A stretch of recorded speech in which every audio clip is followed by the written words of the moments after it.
Alrighty, welcome back to another Wisco Fanatics Wednesday. We have a lot of basketball today. We have one Badger game and a handful of Bucks games and some other things to talk about with the Milwaukee Bucks. But we are going to start this week like we normally do with the Badgers. So we have Mike back with us, so we're going to get the intro going, and then we're going to talk basketball. Welcome to another live episode of the Wisco Fanatics Show, where we discuss the Packers, Bucks, Brewers, Badgers football, and basketball from an optimistic perspective. Wisco Fanatics is brought to you by Cardboard Legacy, Wisconsin's most complete sports card shop. Buy, sell, grade, and consign all at their location in Oshkosh. Alrighty, so the Wisconsin Badgers basketball team had a singular road game this week, just the one game, and they went to Iowa and completed their season sweep. So they beat Iowa at home and they beat Iowa on the road now. So we'll let Mike go first, and he can talk about the guards, and then we will switch to the wings and the bigs. So Mike, go ahead and kick us off. All right. Yeah, another big-time win. Going into this, conventional wisdom for any typical Badger fan would indicate that this was going to be very high scoring going into it. That was not the case. You definitely would have thought of it too. I mean, Iowa just came off of scoring 81 against Purdue the game before. I'm playing against Purdue. Purdue's obviously a top dog, but, obviously a different day. But anyway, going to this game, I thought Max Klesman, I'm going to call it first. I thought this is another game in which he found other ways to help his team win, right? So 9 points, including 2 of 6 from three. He had a very nice three-pointer in transition right at the beginning of the game to get us going. He had 2 rebounds, 2 assists. I would think the most encouraging part of this whole game, though, he had the opportunity and the privilege of guarding Peyton Sandford, who is one of Iowa's best scorers. He held Peyton Sandford to 2 of 11 shooting in this game, which was pretty great on his part because he had the task of doing that. Peyton Sandford has a very quick release, both in transition and coming off a screen. So trying to defend that the whole time, that is pretty damn difficult. And this is also going to go off of the first time we played Iowa. So Peyton Klesman did hold Peyton Sandford, and the other guys did too, to 3 of 20 shooting overall versus Wisconsin. So being one of the better guards on this team, that's very, very impressive, I think, overall. So, and then Klesman, as well as, other guys on the roster too, they held one of their other leading scorers, Josh Dix, scoreless in the last 8:51 of this game. And when Owen Freeman, who is out for this game against us, is out, I mean, Josh Dix, Peyton Sandford, those are your 2 main guys. So they kind of put the clamps on them in this game, which was very encouraging to see. And and then we got Kamari McGee, pretty typical day for him, I would say. He did get 20-plus minutes, 5 points, had a big-time corner 3 in that second half. That put us up, I think, by 2, I want to say. He also had 2 rebounds, 2 assists, and 1 steal. And then we also got some good Jack Janicki play. He only got 4 minutes, but he also hit a big clutch 3 for us, right when it was a close game right in the second half there. So I think the biggest encouraging thing of this game overall, the Badgers can win in multiple ways. We've seen that now versus Iowa, and now, Indiana. If you want, it's kind of like a back-to-back. Playing more defensive basketball, which kind of is going along the lines of our history at Wisconsin, right? More fans are accustomed to that, but we've been showing that the last 2 games here. So that's been very encouraging to see. I think another big part was we cut down the turnovers in the second half of this game. If we're talking from, I said in the group chat, cut down the turnovers, we win this game. I think we had 6 in the first half, and I think we had 9 total for the game. So that was good to see. And just going to quickly rattle off the Johns closing the game. Tanjay, the closer, just getting to the free throw line. I'll let you guys go into it more, obviously. But I think John Tanjay's ability just to get to the free throw line after, and especially in the second half, obviously, after going the first half with hardly getting to the line as a team in general, just having that reliable closer ultimately between John Blackwell and John Tanjay. But no, another great win, pretty gritty, and we're moving on to Purdue.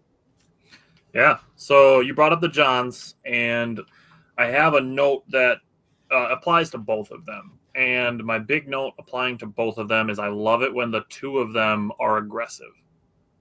They are both very, very good at driving to the basket. Mm-hmm. So seeing both of them being aggressive is really awesome. It opens things up for not only them, but for the rest of the team as well.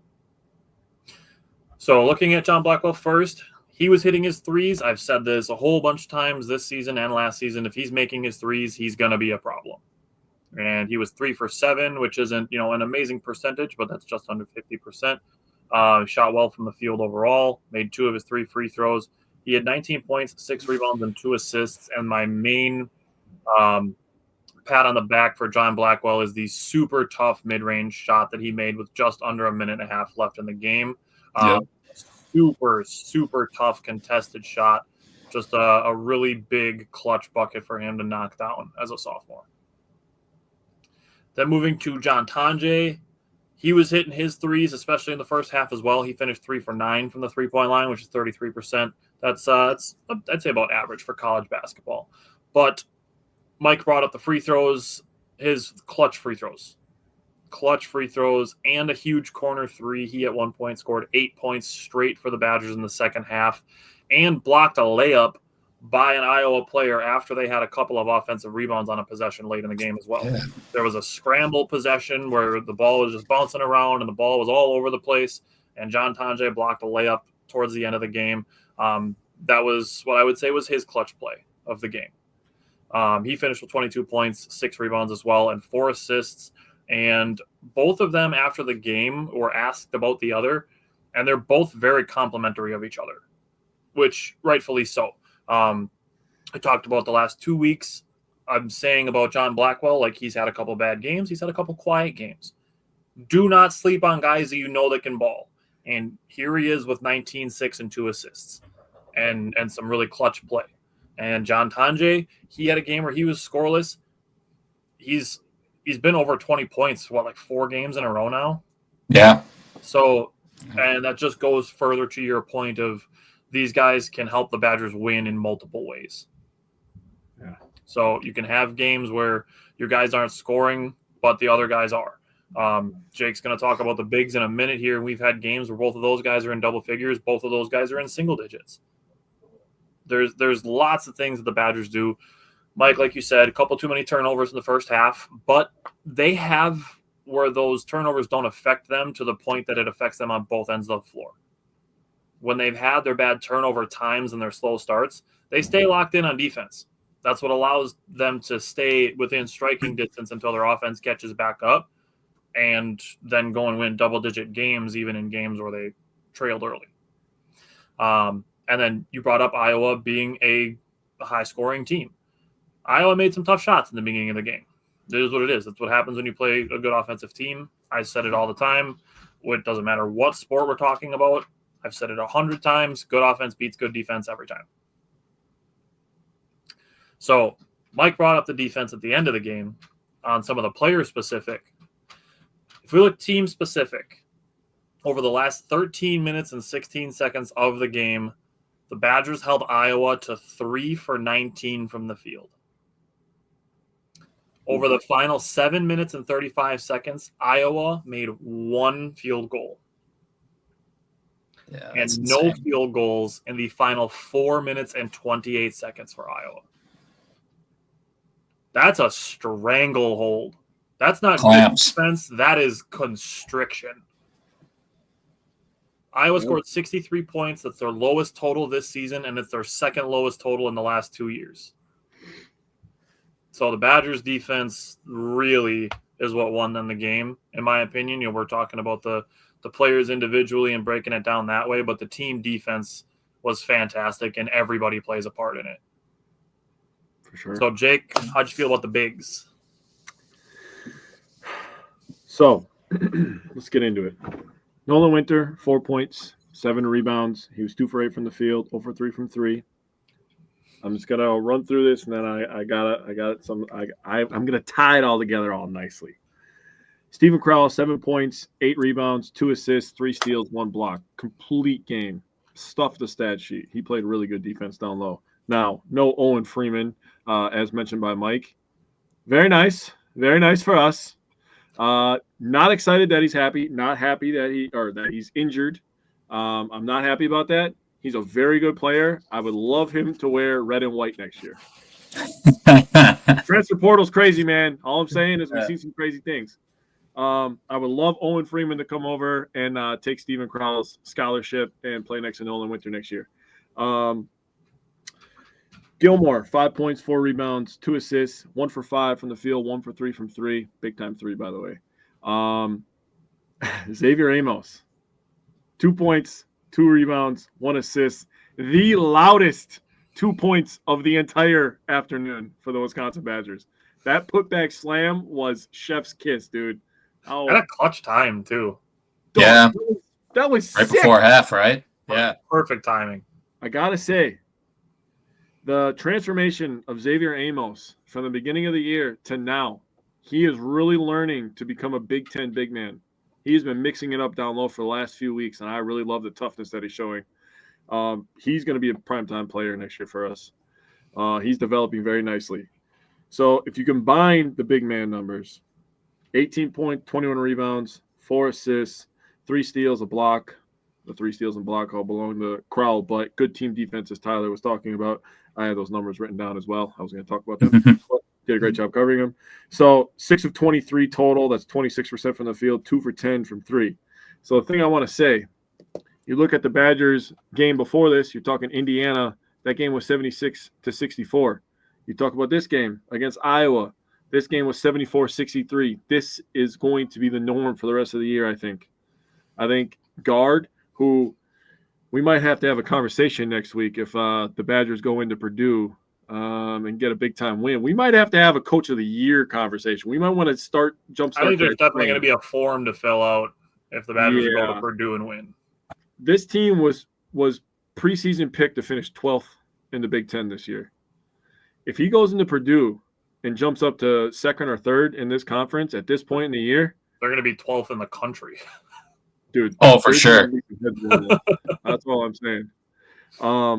He's got these guys focusing on defense. And the thing about it is you can go back into early in the season when he was talking about, it's nice to be able to shoot all these threes. And it's awesome that the Badgers make double-digit threes every game. That's something that we weren't accustomed to all the time, right? Also want to give a shout-out. The Badgers made 12 of 14 from the free throw line in the second half. And a close game, that's clutch. Be able to make 12 of 14, I feel very good about them at the free throw line this year. We've been kind of harping on that all year. I just want to continue to do that. It is nice that they shoot. Nerves at the end of halves when that's the situation. I love it. Especially at the end of the game when you're floating in that 3 to 6 point lead range. Yeah. I have no nerves. I was a little nervous coming into this year, and I wasn't able to be on the season primer, sadly. I was a little nervous about losing a little bit of the clutch gene that Chucky was leaving behind. Obviously, I didn't know anything about John Tonje, his clutch gene, and how he was going to fit into the Big Ten. And I didn't know how John Blackwell was going to elevate his game to fit the new role that he was going to have to fill.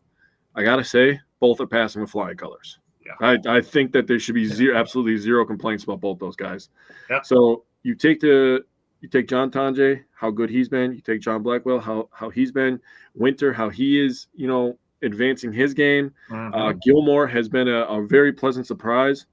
This Wisconsin Badger team, probably since the year they went to the title, this is probably the most confident I'll go into March with this team. That's fair. And with opportunity to still inspire more. Yeah, there's a lot of room. There's plenty of room. Yeah. We're getting in the gauntlet right now. I mean, Taylor, did you watch the Michigan-Purdue game last night? Watched the second half. You watched the second half? I watched a little bit of the first half, and I watched the second half. If the Wisconsin Badgers can take a little bit of the Michigan offense, now I understand they don't have a guy that can handle the ball who's 7 feet tall and can do all those other things like Wolf can. Yeah. But Nolan Winter could be a poor man's Wolf. I've really firmly believe that way. He's not the passer. That's the disconnect. Yeah, and the ball handling, kind of like what you said.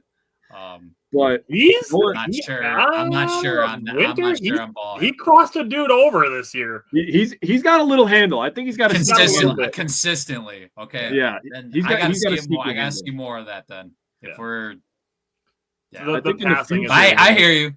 I hear you. I think I just want a little bit more of the big to big kind of play. That's all I'm asking for. I like Tanjay and Blackwell to be able to do their thing. I like how we fit Kamara and McGee in there.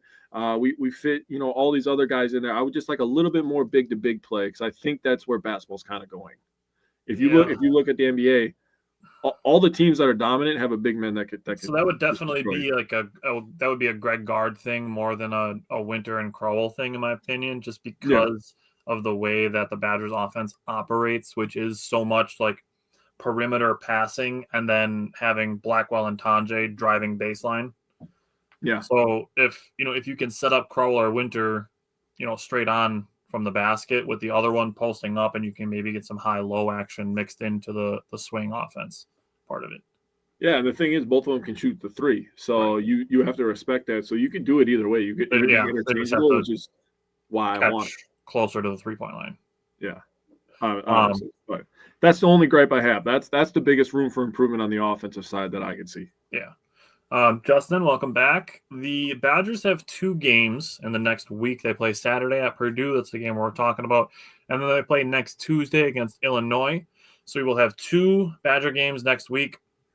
Thankfully, that Illinois game is at home, so the Badgers will get a chance to have some home cooking after what's going to be a very, very, very tough road game on Saturday at number 7 Purdue. So those will be the 2 games that we'll have next week. Other than that, Mike, you got anything else you want to say before we switch to the Bucks? It's going to be a hell of a game. It has been done before at Mackey Arena. Johnny Davis has done it himself before. We got some senior-led dudes that I think can go on the road and get a big-time win. They know what's at stake here, and looking forward to it, and even the Illinois game as well. Illinois is kind of struggling a little bit, but they are also not completely healthy. So I'm hoping bare minimum we can get out of this 1-1. I would take that all day. Yep. But yeah, a lot of opportunities coming up. Even these next 2 games, then you get Oregon at home, who's also kind of not sputtering. I don't want to get that negative, but it's definitely a doable game. After Purdue, we got the next 2 at the Kohl Center. So I'm looking forward to our stretch coming up here. All righty, Mike. Well, then we will see you next week. Take care, and obviously go Badgers. Sounds good. Later, fellas. All right, so you and I, now we have 4 Bucks games to talk about.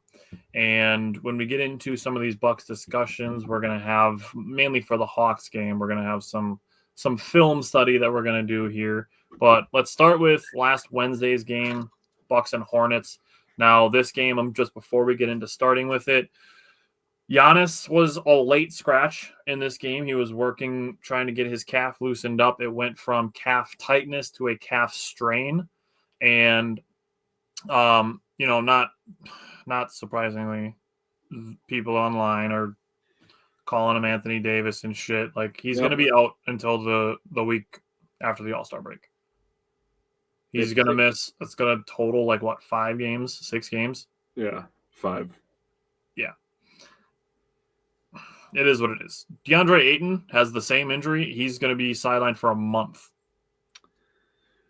I'm just going to say this. Not that I ever want Giannis to get hurt, but if there was ever a perfect time for him to get hurt, it would be right before the All-Star break where they give you 8 extra days off. Yep. Yeah, that's fine. Let him rest. Honestly, going into tonight's game, I saw that Dame was kind of doubtful or probable or whatever they deemed him to be. Making another young guy game. I have literally no feelings towards this game tonight. We'll get into that later, but just let everybody rest. Give them the extra rest. The real season starts after this weekend, right? Me and you have talked about that before. Yep. All right, so let's start with the Bucks and Hornets game. Last Wednesday, the Bucks were 18 of 42 from the 3-point line. Love that. 42.9%. That's brilliant. Yeah. Taurean Prince was 3 for 4. Brooke Lopez was 4 for 7. Gary Trent Jr. was 3 for 5. Everybody looked well rested, in my opinion. This was the first game after the rest game when they sat everybody against the Thunder. Yep. Dame, Brooke Lopez, Bobby Portis back from his personal issues. They had 18, 14, and 13 points, respectively, at halftime. Bobby Portis was 0 for 3 from the 3-point line, but he was 6 for 10 from the field in the first half. Dame had 18 points and 10 assists at halftime. Mm-hmm. He finished with 29 and 12 in 3 quarters. Dame didn't play the fourth quarter. And then Bobby Portis finished with 23 points, 17 rebounds, 5 assists, and 3 blocks. Gave the Bucks a big boost in rebounding. He actually talked about that after their last game, that he saw that the Bucks were struggling with rebounding while he was out, and that was the main thing that he was looking to provide when he got back from his personal issues. Other than that, Tyler Smith, he needs more muscle, and then I could see the Chris Bosh comparison that you brought up that Giannis mentioned when the Bucks picked him up. Yeah, he definitely a little has bit more muscle. I will say Tyler Smith is much faster than Chris Bosh ever was. That's fair. I mean, that's fair. Chris Bosh was a little bit bigger though, but yeah, that's fair. Yeah. But that's the thing is if Tyler Smith adds a little bit of muscle, if he maintains his speed with a stronger frame, he'll be a problem. Oh yeah, I like very that. excited for that. Very, very excited for the development of Tyler Smith over the next year or 2 years. I agree. Last thing, this game ended as a 10-point win for the Bucks, but the Bucks had it put away much earlier. Like I said, Dame didn't play the fourth quarter, so this is one of those games where the final score looks much closer than the game actually was. Yep. So what takeaways did you have from last Wednesday? Well, talking about Bobby Portis coming back, he absolutely dominated. I love the physicality he played with. He played with a very good pace. He played faster, which is something that we have talked about on this show on the offensive end where, he kind of sputters the offense a little bit. He played really, really fast and good pace, didn't bog down the offense. So I love that. That's the first thing I talked about. Damian Lillard was in takeover mode. Now, this is something that he talked about, I believe it was before last night's game. Talked about how Doc was talking to him about when Giannis goes out, you have to lead us in scoring and you have to lead us in assists. And to find that out, a couple minutes before tip-off, I mean, for him to be the professional of all professionals, to be able to put that hat on, to be able to take the number 2 hat off and put the number 1 hat on and just lead this team is absolutely a luxury for this team. Yeah. It's a reason that you make a trade for a Damian Lillard, a guy who's led a franchise into the playoffs, carried them to the second round, to the Western Conference Finals. 100%. I mean, to have that, honestly, we're pretty blessed. People are going to complain about this and complain about everything because people just like complaining for some reason. I don't understand it. But to have a guy like Damian Lillard step up in that situation, love it, man. And shout out to Doc for just giving him that perspective shift before the game. Yeah. He said Doc always talks to him right before the game starts. Shout out to Doc for just planting that seed for Damian Lillard to be, the aggressive player. Yep, fire Doc. Yeah, get him out of here. Doesn't play the young guys. Yeah, oh my God, it wasn't even an argument. It was just me being like, "Oh my God, how are people this dumb?" Yeah. Did everybody really enjoy that OKC game? Because if you want to play all the young guys, expect a long season. Oh my God, it wasn't even that. It was that the guy was complaining that Sims wasn't playing. Yeah, I saw that. And then saying that Doc never plays young guys, and I'm like, there's literally a young guy that's in the starting lineup, and he's like, but he didn't play when he was a rookie. Like, Sims isn't a rookie. Like, oh my dude, people's logic and the circles that they will go in to try to avoid being able to defend the thing that they're complaining about that doesn't make sense is, oh man, it's beyond baffling. It makes my brain hurt that people can actually be that dumb. It's almost like people would appreciate a rookie of the year more than an MVP, and that's just crazy to me. That's what it feels like when people are arguing about this stuff. But you know what? There might be something to that, and we might be able to have a conversation like that next week. And I'm going to actually write something down about that because there is something to be said about what the difference is when you're actually trying to contend versus being like, here's how good we could be in the future. Yeah. There's definitely something to be said on the mindset that those two realities offers people. Yeah. And how they approach both of them. So getting into the efficiency here, off the drive, the Bucks scored 14 points. Gary Trent Jr. had 4 of them. He was 100% on drives. And Pat Connaughton was 2 of 3. He shot 66%, saying he scored 4 points as well. So that's 80 or 14. So efficient there from 2 players that you're not really expecting to help in that area, really, when you go into the game, right? Sure. Catch and shoot, the Bucks scored 38 points. If you take the averages of everybody off their efficiency and shots that they took, they averaged 54% on catch and shoots. That's efficient. Pull-up game, 32 points off the pull-up game. Damian Lillard absolutely dominated in this area versus the Hornets. He had 19 points on 61.5% shooting. The team average was at 43%. There was a few people that missed a couple shots, but Damian Lillard was on one. He was prime Dame in this game for a And little some bit. of those stats, they will be a little bit skewed by some of those younger guys coming in towards the end of the game, because that's the same way that like leads go from 20 to 10, even though the Bucks have all their reserves in. It's just those guys, they're just not as good as basketball players. Like there's nothing wrong with that, but you're trying to build them for the future. We talked about the Thunder game last week. Like you're just trying to build good habits in your young players. 100%. That's why I wanted to point out Damian Lillard and how he did, and then the team average. So shows how good Dame is on a pull-up game. He is absolutely filthy. Damian Lillard is better than Ryan Rollins.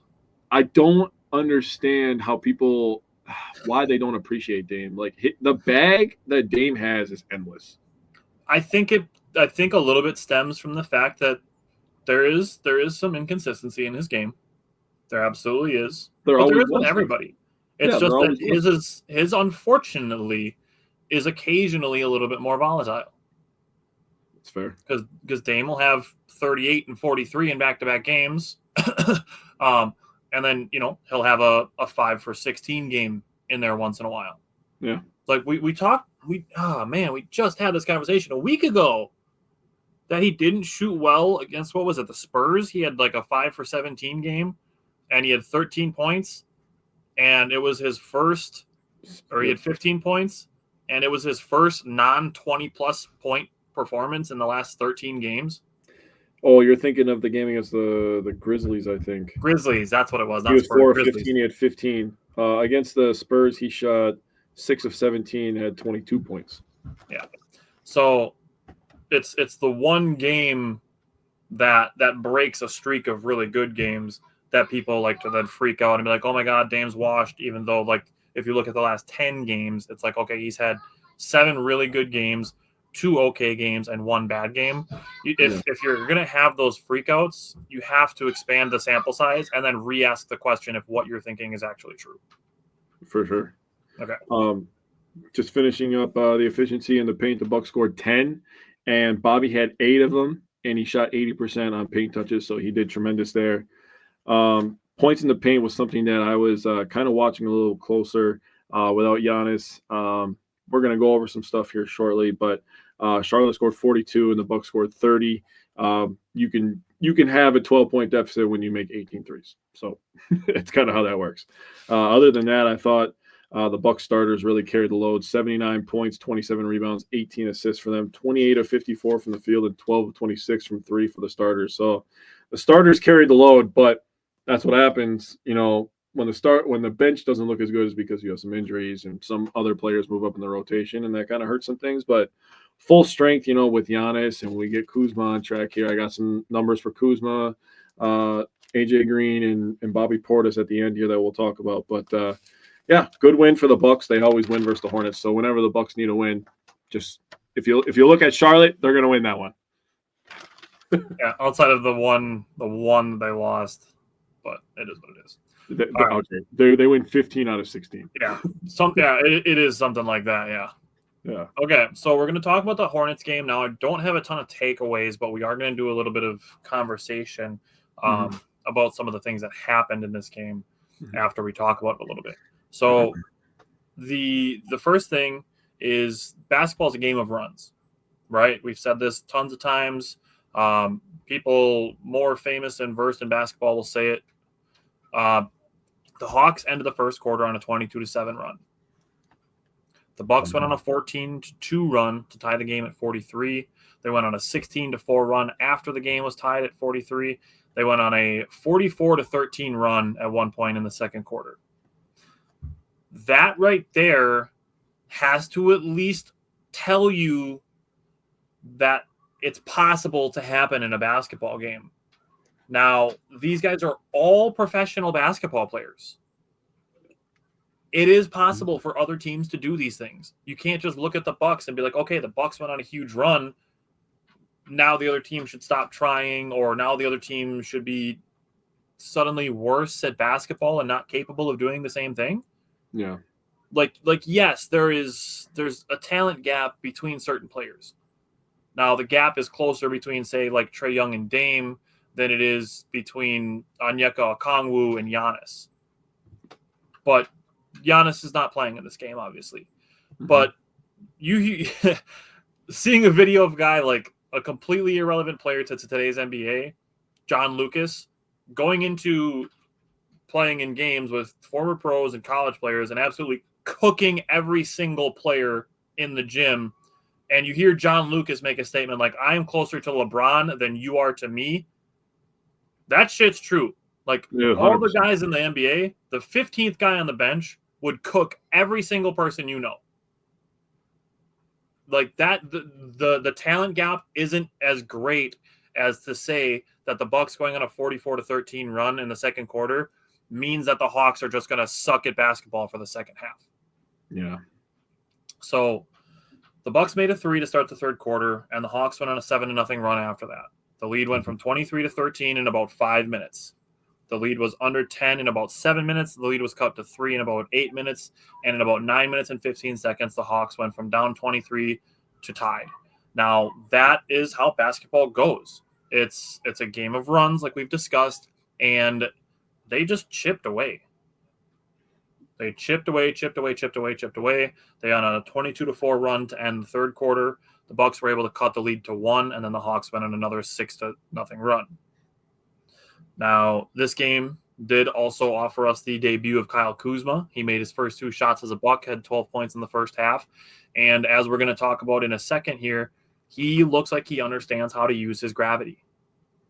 That's a big thing that we've talked about with Dame and Giannis, is understanding the gravity that they have. And Kyle Kuzma has some of that gravity as well. So, Jake, I'm going to let you give your thoughts on the Bucks and the Hawks, and then we'll do a little bit of film study here.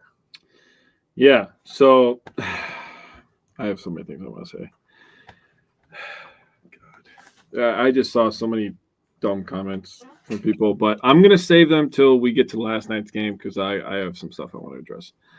So in this one, obviously, you talked about the second quarter. Second quarter was fun. That was a lot of fun. We shot the ball well. Damian Lillard had a good game again. 23 points, 9 rebounds, 10 assists. That's a good game from Dame. 4 of 13 from threes. Not the best. It's not the worst. But he's always close. The starters in this one, 74 points, 31 rebounds, 21 assists. Bobby started this one at 26 and 15. So, again, back-to-back good games from Bobby Portis. He did not play elite defense. Now, this was the Kyle Kuzma debut, as you said, 12 points, 7 rebounds, and an assist, 4 of 13 from the field, and 3 of 8 from 3.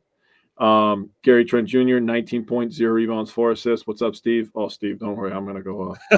I'm going to try to keep the cussing on a minimum here because I'm just so sick and tired of people.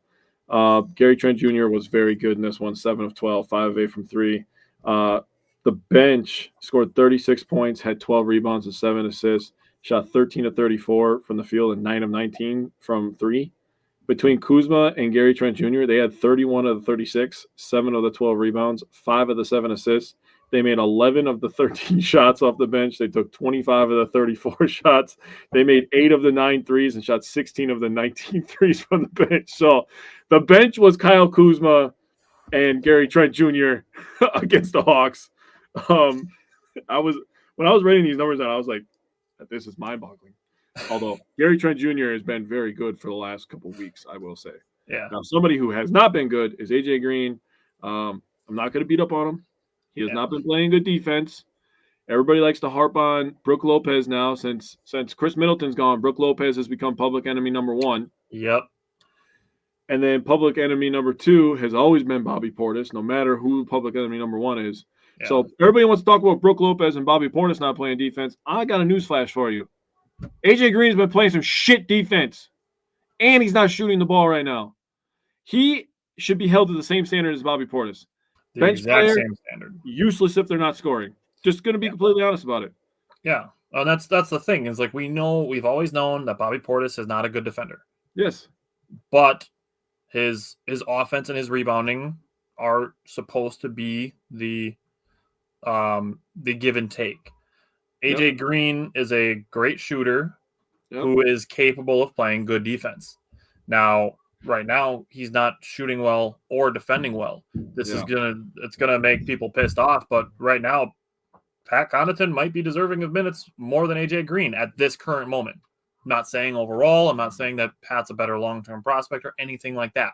But over the next couple games, Pat should maybe get a couple of AJ's minutes. Not saying anything further than that. So we're going to talk about starting with Kyle Kuzma. I don't know if you had anything else that you wanted to say before we add some stuff. Let's go into the film study here. I just wanted to get that point off my chest before I give some perspective later. Okay. So we're going to start with Kyle Kuzma. Now we have two very, very similar plays of, like I just said, Kyle Kuzma understanding his gravity. Mm-hmm. So this is the first one. He's already pointing this out. He's pointing for Gary Trent Jr. to go into the corner. That's exactly where he goes. Brook Lopez is going to come set him a screen. And the only thing that Kyle Kuzma is reading at this point is this guy right here. Yep. And keep this in the front of the mind. This is the guy that Kyle Kuzma is reading. He does not care about what Larry Nance Jr. is doing because he is only thinking of either driving here if this guy goes towards Gary Trent Jr., or you'll see what he actually does, which is when this guy steps down, he passes out to the Gary Trent Jr., who gets a wide open three. He doesn't make this one, but spoiler alert, he makes the next one. So this is the same thing. Kyle Kuzma coming off screens, and he is reading this defender. If that defender stays in the corner with Gary Trent Jr., Brook is already pointing in the air, ready for a lob. And that's going to be an assist. Unless this defender stays with Brook, then he goes right down the lane for a layup. Yep. And this is good basketball IQ by Kyle Kuzma. And he reads the corner defender who comes down. Gary Trent Jr. wide open for three, cashes it. Yes. So I don't know if you had anything you wanted to say on those two plays, but the last one, it helps that you have Dame in the opposite corner here. So now you can't even get help from this right side defender. Yeah, Dyson Daniels isn't coming down. So that automatically just eliminates everything off the right side. Yeah. So like you said, he only has one read. And that's okay. Because some quarterbacks in the NFL, you give them one read too.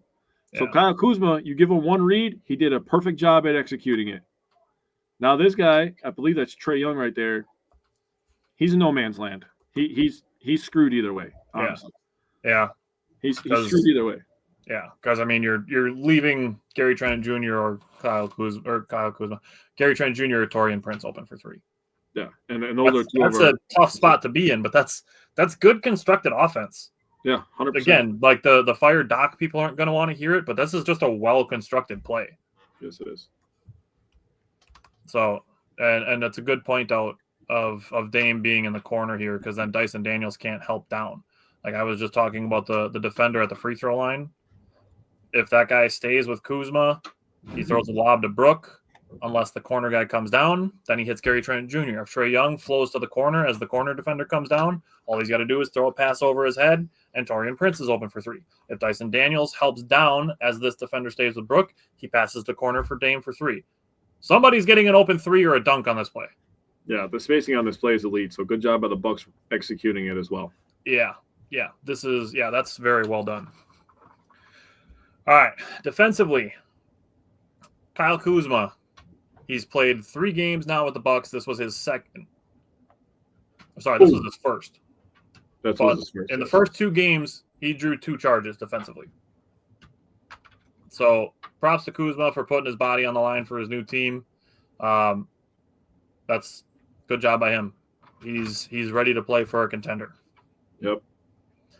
Now, this last play, I'm going to give more credit to Doc Rivers. because this is just very, very, very well designed. Yes. So this is another play where you're kind of screwed no matter how you play it. And the situation here is Kyle Kuzma inbounds the ball, and Damian Lillard sets him a screen, and Kuzma goes down. Now, this puts Dyson Daniels in a really shitty spot because Damian Lillard sets a pretty good screen. Mm-hmm. And basically, if two guys go with Kyle Kuzma, Damian Lillard's getting a wide open three right here. If Dyson Daniels stays attached to Damian Lillard like he does, Kyle Kuzma gets a free run at the rim, and he's going to posterize somebody on this year. Trae Young gets to him a little early because he's quick and small, and he follows Kuzma.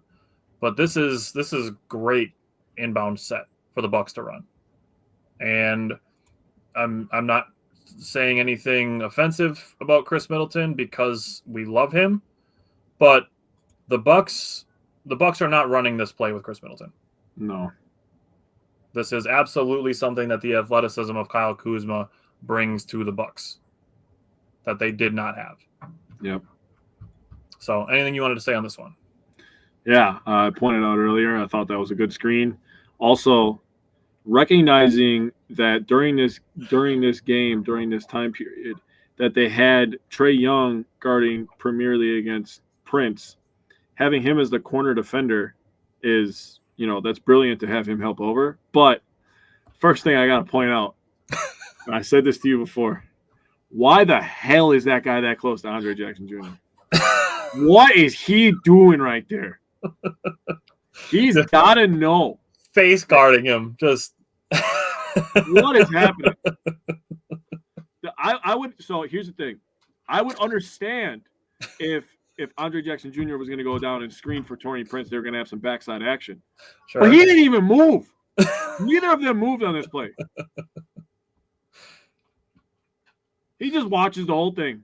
Taurean Prince is just watching to see if he's going to get a pass. Which, on another defender, if Taurean Prince is being defended by a bigger guy, maybe he does. Maybe Kuzma does take one dribble and pass to the corner.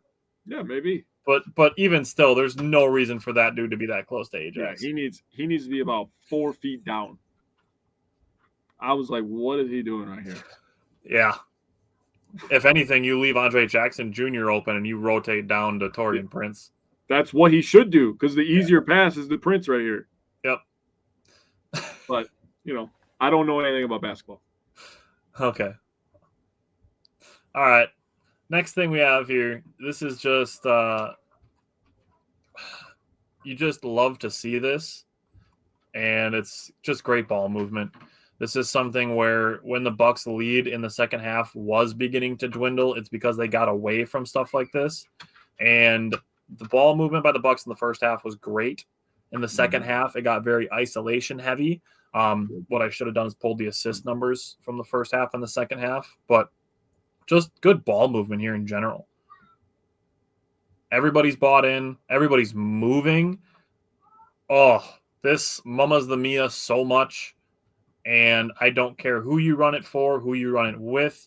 Andre Jackson Jr. and Damian Lillard are both moving, even while the ball is moving. Like, oh, this is beautiful basketball right here. Even Doc loves it in the background. Doc's clapping. He loves it. This is beautiful basketball. This is the impact that Andre Jackson Jr. has to have on offense. Yes. Love that. The activity and energy is his whole thing. Good follow by Dame, though. Yeah. Good crash. But, yeah, I agree with you on Ajax. If he's just constantly moving, all that's going to do is tire somebody out from the other team. And look at all the rotations he forced just by doing – he moved 6 feet on that. When they get into the half court, he moved like 6 feet.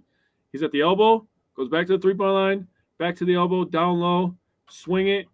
Look at all the rotations he forced with that. Dude, and here's the thing about this is that this is a coaching thing.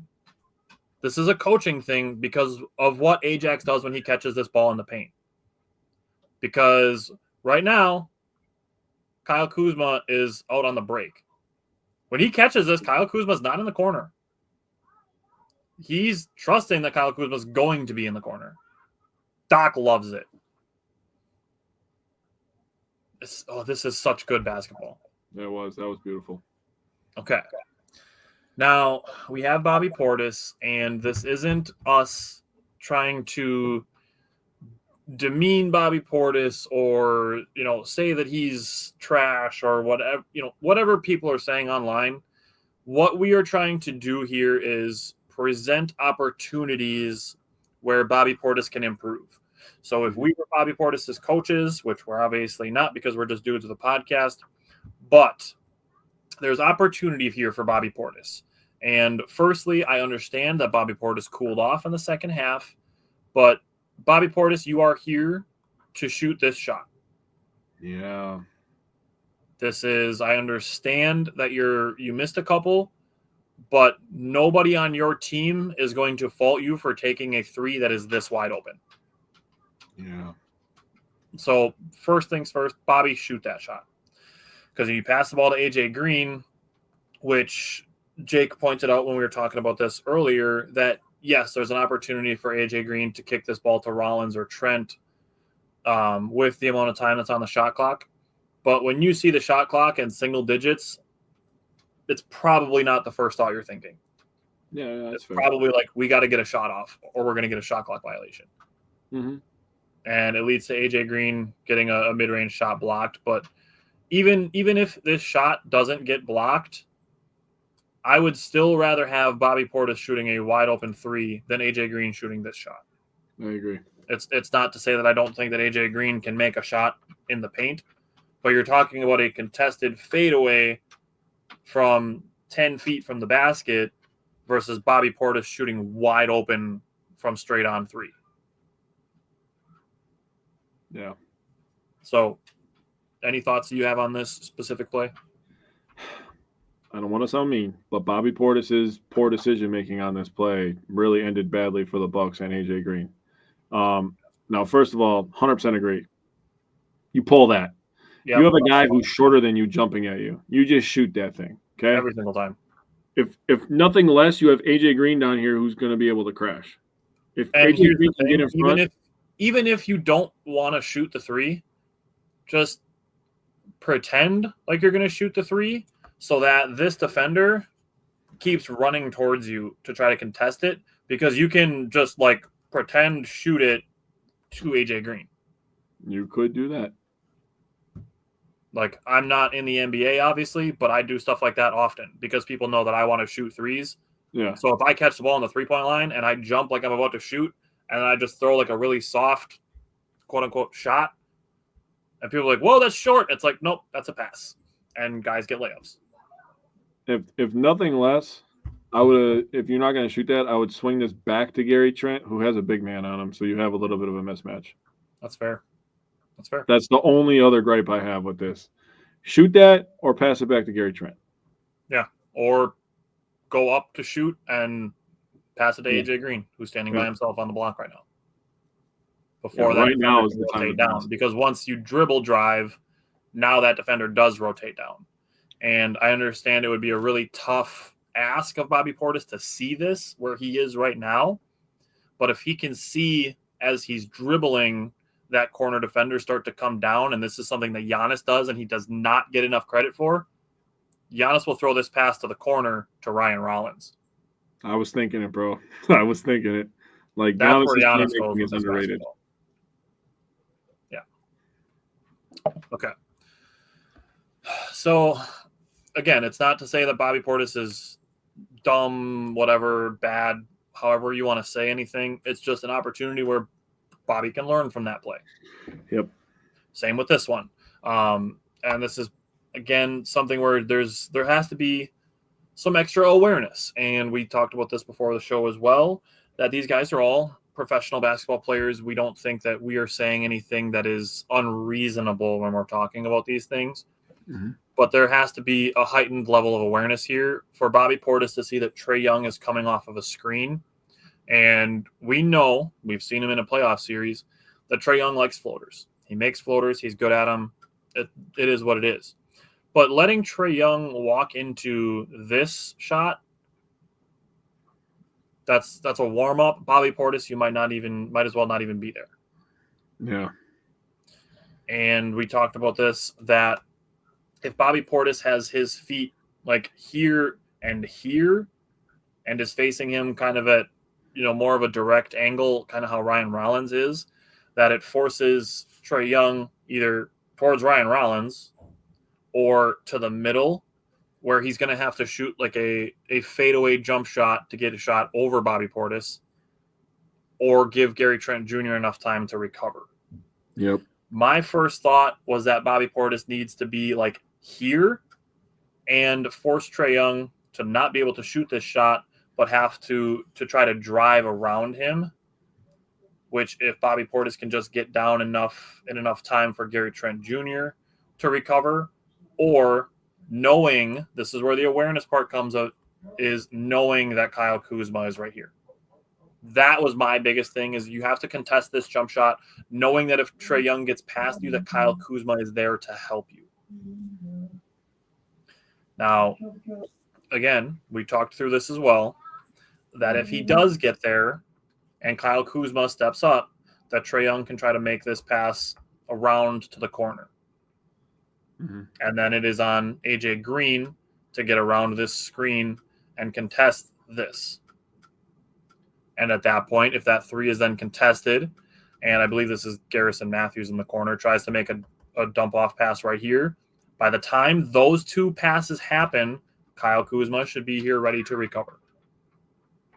There's a lot going on here, but again, I don't think it's outside of the realm of the capability of these Bucks basketball players.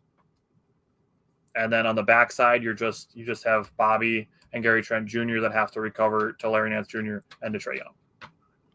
Yeah, this is where communicating needs to be a little bit better. But absolutely, yeah, it's not rocket science, but it's awareness, communication, and like we are doing right now, some film study. Yeah. All right. Anything else you want to say on this one? No, you covered it all. Bobby just needs to rotate, get shoulder to shoulder with him, force him back middle. You're almost thinking of like an outside run kind of in football, where guys on the outside and you're one-on-one with them. You got to get an angle and force them back to the help, right? Because you have no help if you let them go baseline here. You're letting them destroy everything that can happen, possibly with help side defense, right? So if Bobby gets up closer, I like your idea of getting up closer. I like the idea of rotating him. Then you kind of force him into a tough situation. But right now, where Bobby Portis is, he's in no man's land. Right. And it's just either, and like we said, if you force him back to the middle or are closer as he's taking this shot, just to contest it a little bit, because this is just a warm-up jump shot for Trae Young. Yeah. And then the last thing on Bobby Portis, again, we're not trying to dog Bobby Portis, but this is an awareness thing. This is a communication thing. It's an attention thing. It's just something that Bobby Portis, we just need him to be better at. And his offense, we talked about it already today, it does make up for some of his defensive shortcomings. Mm-hmm. But this specific play, this just can't happen. Taurean Prince is communicating to him right now, and I know that we had a play earlier this season where we talked about this, where it was AJ Green yelling to Bobby to communicate that there was somebody behind him. Mm-hmm. Because Bobby Portis, as Taurean Prince is communicating that to him, he needs to just take one step back. Because right now, he's in the right spot. But as his guy is going back here to the back door, Bobby Portis needs to be right here. Yep. Because if he's at that spot, when this pass gets passed out of the screen, Bobby, oh man, this is tough. Bobby's looking for his guy like he's still standing here. But if Bobby is standing right here, that pass does not get through. Yeah. That's the stuff. Ah, God. I love Bobby Portis. Brings a lot of energy. He's a great leader. One of the best leaders on this team. That's the stuff where when me and you are texting or talking during the game, sometimes we're on Xbox talking about it. It's like, dude, he gets lost like 6-7 times every game. And it's just like, dog, this is just like some simple awareness stuff. I mean, Tyler, me and you were learning this stuff freshman year. That was one of the first things that they were teaching us. C-man, C-ball, C-man, C-ball, C-man, C-ball. Yep. So we were always taught to be, sink lower than our offensive player so that we could C-man, C-ball. Yep. This is just a situation where, and this is crunch time. And if you look at the score of this game, this is crunch time in this game. This would have been a big-time stop if the Bucks were able to get it, give them a chance to come back in this game. But just all for naught, really. Yeah, and it's just another thing too, where if Bobby just flips his body around and he's facing the other direction, and he is able to keep his eye on his man and the ball, or at least be able to be close enough that he can look back and forth, as opposed to being facing this way, still thinking his guy's over here, right? And then when he sees the ball moving, looks back over here, and his guy is behind him. Yeah. It's an awareness thing. And again, I believe Bobby Portis is capable of this. He's a professional basketball player. This is what we are doing right now is attempting what is actually constructive criticism. Mm-hmm. We're not sitting here saying that Bobby Portis sucks on defense and he's never going to be good at it. We are just trying to present this in a tactful way, without just, like we said, saying that Bobby Portis sucks or that he should be benched or anything of that nature. Yeah. So just trying to have a little bit of a basketball discussion and do it in a way that isn't at the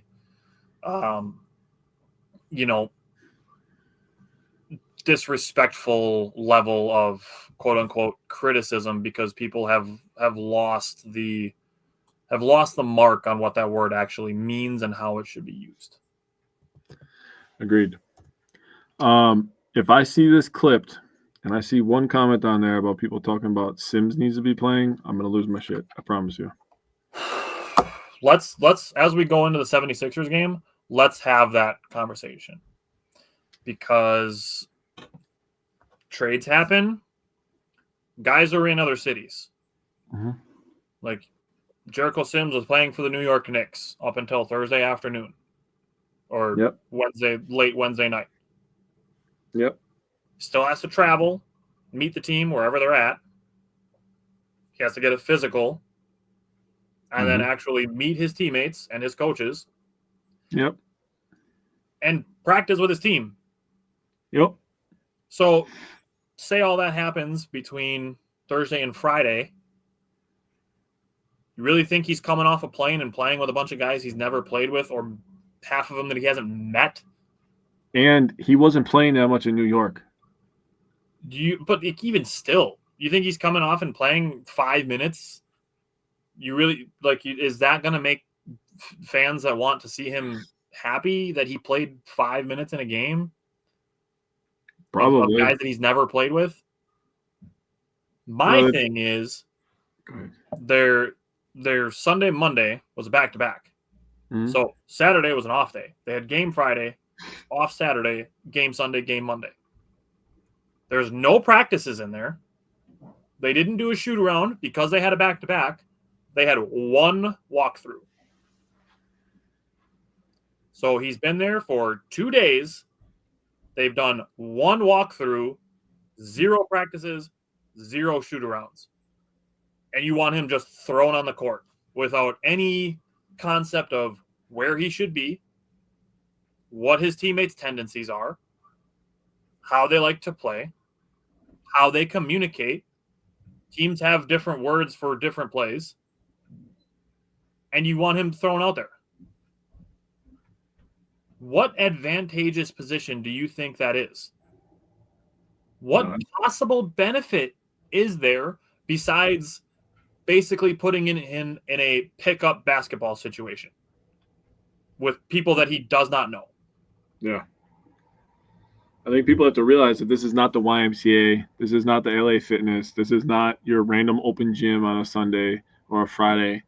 This is the NBA. And the other side of the coin is, if, let's say they do it. Let's say they throw him out there, having never played, never practiced with any of his teammates. Mm-hmm. And then he plays bad because he doesn't have any concept of who he's playing with or what the calls are or what the strategy is or what the defense is. And then he plays poorly. Yeah. First thing people are going to say, Fire John Horst. Jericho Sims sucks. He has no concept of where to be on defense. Well, no shit. He's been here for 3 days and hasn't had a practice with his teammates. But he had a 44-inch vertical.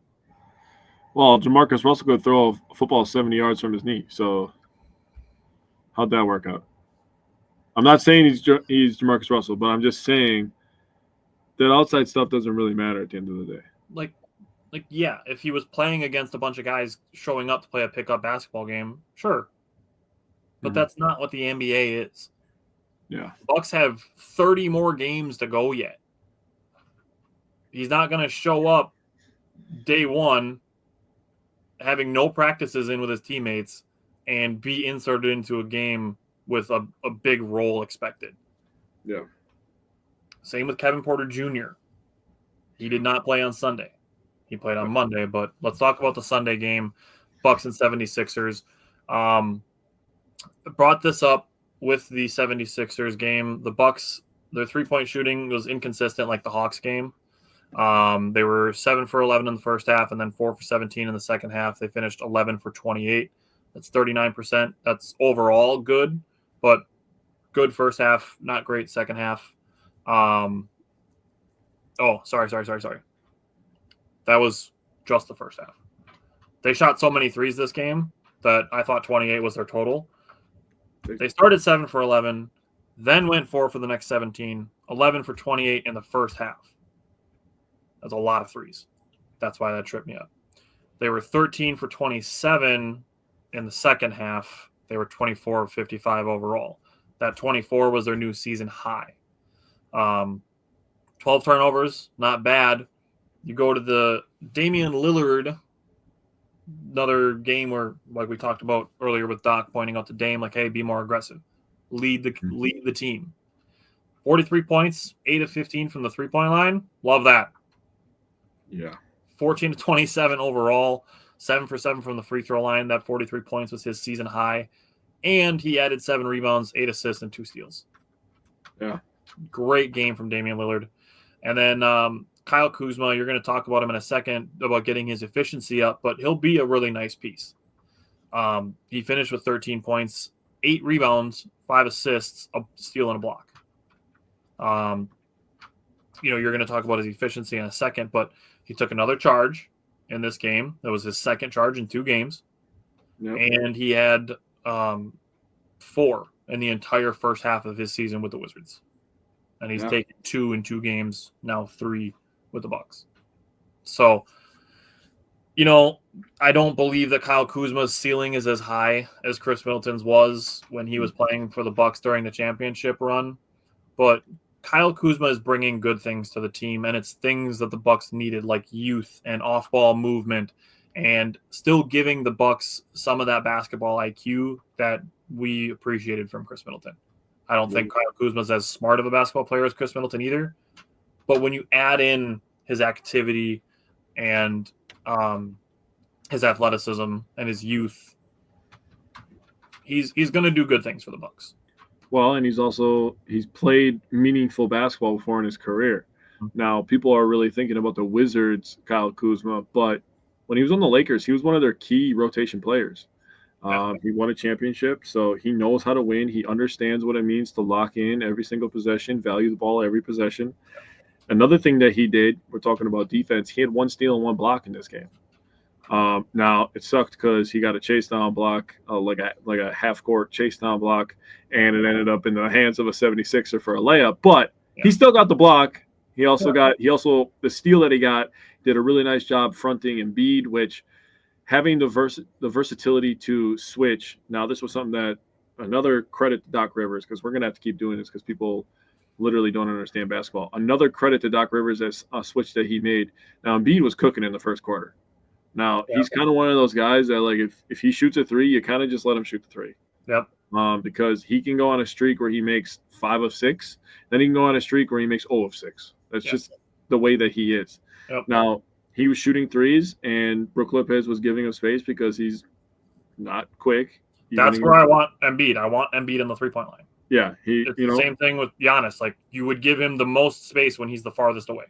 Yeah. I mean, his mid-ranges, right? I saw people complaining about Brook Lopez because that's where we're at. His mid-ranges, Brook Lopez was contesting them. Yeah. But you don't think that Joel Embiid shoots 5,000 contested mid-range shots a week in practice? Maybe. Maybe. I mean, he's He's sitting on the side. He's sitting on the sidelines a lot too. So yeah, I was going to say when he's actually practicing. Yes, he does. I guarantee you, he's got a dude with a foam roller on a stick that's acting like a 7-footer's hand, putting a hand in his face. Yeah. It's less about the defender on that point and more about where he is on the court and understanding that. That's how shooters can make shots with their face not being able to see the basket. Yes. It's about knowing where they are on the floor beneath them versus where the basket is. Yeah. So Embiid is obviously an MVP, maybe rightfully so, maybe not, but he's that level of player. Yeah, he's definitely got the talent. Now the switch that Doc Rivers made was switching Kyle Kuzma and Taurean Prince onto him and allowing Brook Lopez to kind of play that backline defense, which is usually the role that Giannis plays, to be completely honest with you.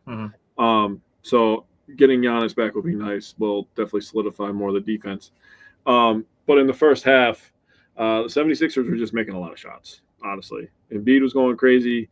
Maxey had 24, 26 at half as well. He was going crazy as well. I see Philadelphia and I'm like, golly, I just don't like Philadelphia. But then I see the last name of Maxey and I'm like, God, I really like Tyrese Maxey, dude. He's so fun. I wanted him to be the replacement for Giannis for the All-Star game. So did I. I was really if it would have been Maxey, I would have been like, all right, I could be happy with that. But Trae Young, I was just kind of like, it is what it is. You said Damian Lillard had a crazy game. The efficiency from beyond the arc to go 8 of 15 without the threat of Giannis, that was prime Dame. That's valid.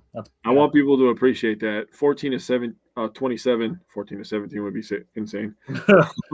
8 of 15 from beyond the arc is insane. I don't care what you say.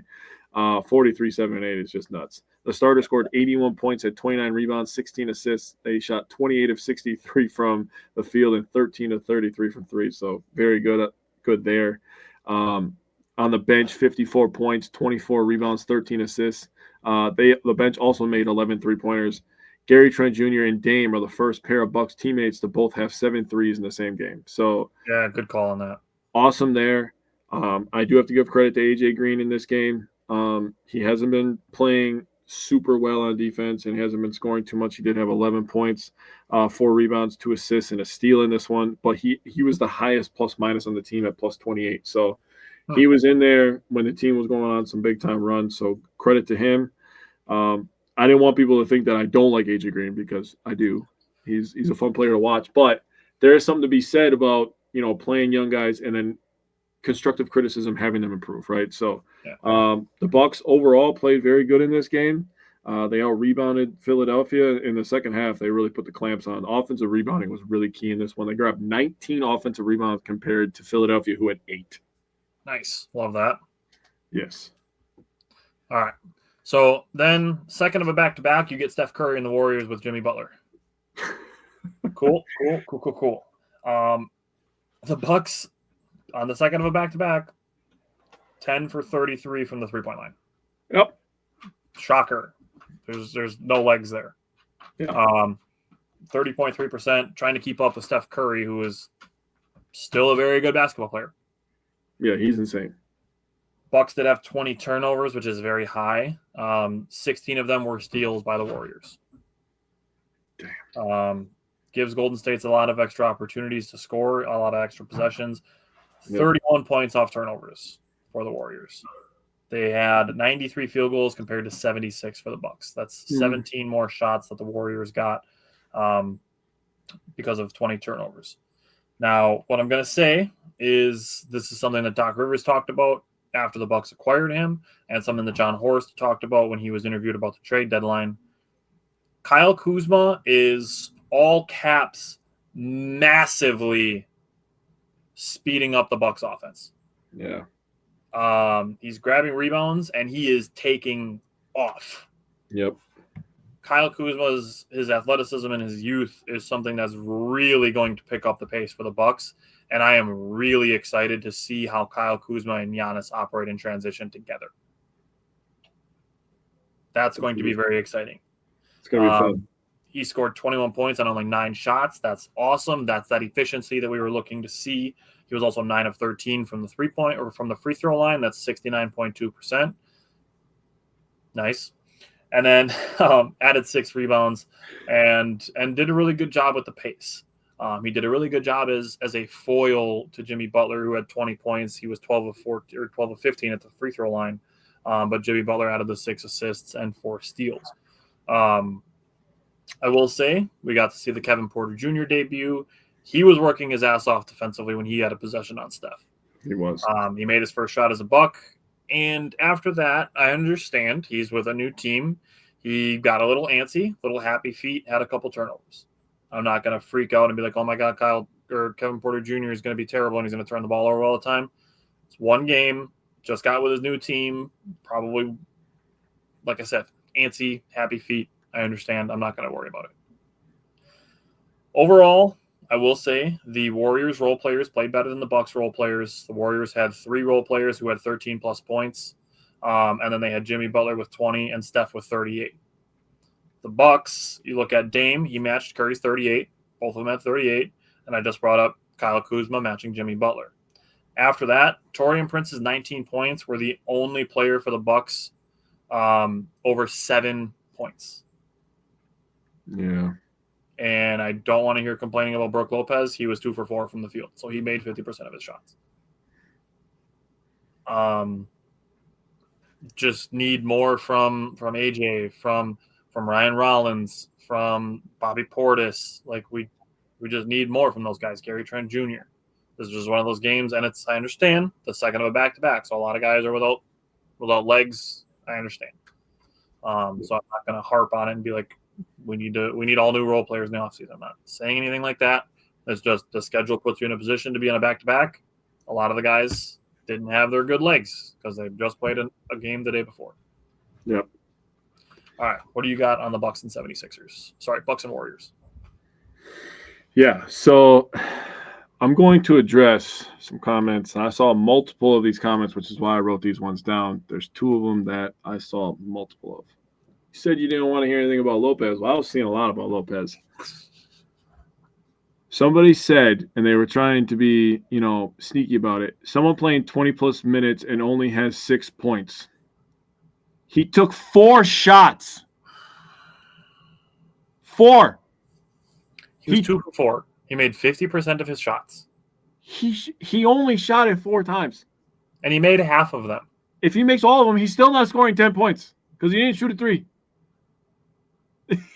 Even if he shot 1 3 in there, he's still not scoring 10 points. That was my biggest thing with Middleton before he was traded. Is the 2 games that people did the most complaining. He was 0 for 2 and 0 for 4. Yep. Oh, I agree. It's not like he was 1 for 12 or something like that. Like yeah. Now, another one I kept seeing was Dame was the only one that showed up. Taurean Prince had 19 points, 8 rebounds, and 2 assists on 9 shot attempts. Dog. Kyle Kuzma had 21, 6, and 0 on 9 shot attempts. Yep. Efficient. Now, those are the only other players that showed up. I mean, Brook Lopez did his thing. Again, he only took 4 shots. But I just proved you wrong. It's disrespectful as hell to Taurean Prince to say that. It really is because he was Kuzma, that's kind of what we're hoping for him is 15 to 20 points. Yeah. But saying nobody else showed up, that's disrespectful as hell to Taurean Prince, who's playing pretty well lately. Yeah, and that's ridiculous. I gotta say, Jimmy Butler got some superstar calls. Absolutely ridiculous. He had one on AJ Green where AJ Green played tremendous defense. 2 on AJ Green actually. One late in the game and one in the first half. The one in the first half, I was bothered by that for like 10 minutes. I was like, I cannot believe they called that. Like he put his hand up and everything as Butler was putting his hand up, and they still called the foul. And I was like, what are we doing? The one that bothered me more was the one where AJ Green was back on defense. He had his hands up in the air. Yep. Jimmy Butler runs into him shoulder first. Yep. AJ Green slaps the ball out of his hands, and AJ Green gets called for a blocking foul. Yep, that's Jimmy Butler initiated the contact. How is? I don't know. Yeah, it is what it is, I guess. It should have been no call. I'm not saying it should have been an offensive foul. It should have been no call. Yeah, I agree. So going into some shooting stuff here, the starters had 88 of the 111, 24 rebounds, 13 assists. They shot 28 of 47 from the field, so that's pretty good. 8 of 19 from three. The bench, on the other hand, was really kind of the letdown. 23 points, 13 rebounds, 5 assists. They were 10 of 29 from the field and 2 of 14 from three. Now, you talked about the Warriors role players. The Warriors role players played okay, but really at the end of the game, I don't even remember the big guy's name. The guy who was on a 2-week contract. What was his name? Quentin Post. Yeah, he hit those 2 back-to-back threes in the fourth quarter, and it was kind of like, okay, I guess that's all she wrote. That was kind of the dagger moment, to be completely honest with you. And then Steph Curry made a ridiculous 3 after that, which was like, good God. That's what he does. There are a few people in sports, if I'm playing against them and they do something, I don't get mad. Yeah. Yep. Steph Curry makes threes, guys. Yep. They literally showed a stat during the game of most games with 8+ threes. Steph Curry has 87 games, dude. I don't think people understand how stupid that is. The second place is Lillard with 32. 32. 87 games of 8 threes. That's at least 8. Yeah. That's filthy, dude. That is so filthy. So I wanted to go over some with Green and Portis, right? And only reason I'm doing this is a little bit of perspective for some people. Now, AJ Green, this was his 7th game back from injury. I believe that's enough time for him to ramp it up now. Good thing that, we play a game tonight with Damian Lillard has been ruled out. I got that update. So this is a good opportunity tonight for AJ Green to kind of get some shots off, get his rhythm going before the break, right? But during his 7 games since returning from injury, he has scored 42 points, grabbed 15 rebounds, has 8 assists, 1 block, 5 steals. For context, that is an average of 6 points, 2 rebounds, 1 steal. He's shooting 15 of 42 from the field, that is 36%, and 8 of 26 from 3, that is 31%, and he is averaging 23 minutes per game. So AJ Green has not been playing well, and it would be nice for him to start playing well. Now, lucky for him and for the Bucks, Taurean Prince and Gary Trent Jr. have been playing well. So that's kind of the mantra of having a bunch of shooters. If you have a bunch of shooters, one guy goes on a slump, the other guys pick them up, right? Yep. If they all hit at one time, I mean, we're going to have a ridiculous game. You're going to score 160 in a game. Yeah, we're going to have a ridiculous week if they're all on fire at the same time. Now, Bobby Portis, this is his 4th game back since being gone for personal reasons. We did learn the reason behind the personal reasons. It was a death in the family. So if anybody has bad things to say about Bobby Portis, you can stick one up yours. Bobby Portis, since coming back from his personal reasons, has scored 74 points, 52 rebounds, 17 assists. He has 4 blocks. So for context on the averages, that's 18.5 points, 13 rebounds, 4.3 assists, and a block. He's shooting 45% from the field, 38% from 3. So he's literally shooting a better percentage from 3 than AJ Green is from the field. And he is playing an average of 31.5 minutes. So everybody complains about Bobby Portis. He's bad on defense. He does this. He does this. Nobody has batted an eye at AJ Green. And that's something that kind of bothers me. A guy playing 23 minutes and a guy playing 31 minutes. Yes, Bobby has had to play a little bit more minutes because Giannis is out. Right. Normally, he would probably play about 25 to 26 minutes. So their minutes would be literally the same. Mm-hmm. But Bobby Portis's production on offense has been worlds better than AJ Green over the last week. Yeah. So let's just take a chill pill. I'm not saying this so everybody starts dumping on AJ Green. I'm saying this so people take a chill pill, relax a little bit, and give them some grace. Yeah. So that's my piece on that. I looked up Kyle Kuzma's numbers since coming over. He's averaging 15, 7, and 2, shooting 43% from the field, 27% from 3, and 71% from the free throw line. So if he ups that 3-point number, I can't get too upset. If you hit 70% from the free throw line, I'm not going to complain. That's you're going the line doing your job. If you hit 80%, I'm really happy. Being at 70. If you hit 90%, I could probably look away from the TV screen when you go to the free throw line. I won't lie. I check my phone when Lillard goes to the line because Yeah. we're probably getting 2 points. I did the same thing with Middleton. That's fair. When Middleton was going to the line, I was just like, okay, he's going to. Yeah, I'll say Middleton was like an 88% three-point shooter. Yeah. And the thing on Kuzma's numbers, like, yes, he's not shooting 50, 40, 90 right now, but he's been here for 3 games. Like, all of his numbers could change with one good basketball game. Yeah, if he plays well and shoots well tonight, like, he could be like 48, 35, and 75 by tomorrow. Yeah. So the volatility in the small sample size is something worth noting. Yeah, for sure. Yeah. And that's why I'm saying this. Yeah. I just need him around that mid-30s number. With the way that he's playing, if he's shooting mid to high 30s from the three-point line, absolutely a win in the anything over 36%. The league average is 36%. If he's at 35 or better, he's giving us enough of a threat at the three-point line. No, and that's before you factor in any of his athleticism inside the three-point line or the fact that he's got floater game. Yep, 100%. Okay. So the Bucks, like Jake said, they play tonight. They did rule out Damian Lillard. It's more of a rest thing than an injury thing in my mind. So other than that, we have the All-Star break. So we're only going to have one Bucks game to talk about next week. But we will have Damian Lillard in the three-point contest and Andre Jackson Jr. in the dunk contest. So those will be 2 things to watch as far as the Bucks are concerned over the weekend. But other than that, the Bucks will be back in action next Thursday. My hope is that's when we can possibly see Giannis back. That's when they're kind of targeting for him to be back. So the Bucks play tonight. Hopefully they can get a dub, go into the All-Star break feeling good, and then after that, hopefully everybody's rested, rejuvenated, and ready to go on a run. This stretch is kind of that lull where we've heard players talk about it in the past, like just getting to the All-Star break, like those last handful of games is where some of like the focus starts to go a little bit. You know, we're more than halfway into the season. The All-Star break isn't the halfway point; it's at like 60%. Yeah. So that 50 to 60% part of the season, I can understand the tension of knowing that you've been playing a lot of basketball in the last 3 months sets in a little bit. So this is their opportunity to get that reset. Probably have a little bit of a shorter show next week, but we'll bake in some other conversations to that to go with the 2 Badger games and the 1 Bucks game next week. So other than that, you got anything else you want to throw out there?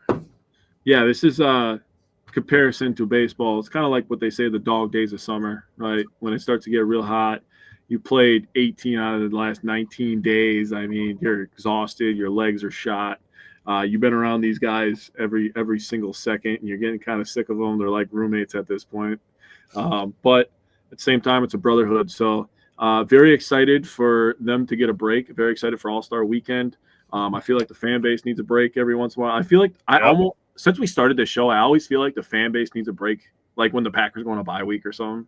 Right. Or, like the All-Star break in the NBA. I feel like the fans need a break more than the players do sometimes. A select few probably. But other than that, it's going to be awesome to watch Andre Jackson jump out of the gym, and hopefully Dame puts on another show in the three-point contest. Yeah. Alrighty, well, we will be back then next Wednesday. Also, keep in mind when we get into March, that's when we're going to be starting our Packers shows back up with some free agency stuff, and then towards the end of March, that's when we'll be starting our draft prep. Going to do a lot of work going into that, I promise, as far as our draft prep is concerned. So please tune into that when we get into the later stages of March. Other than that, Jake, I will see you next Wednesday. Yes, sir. Take care.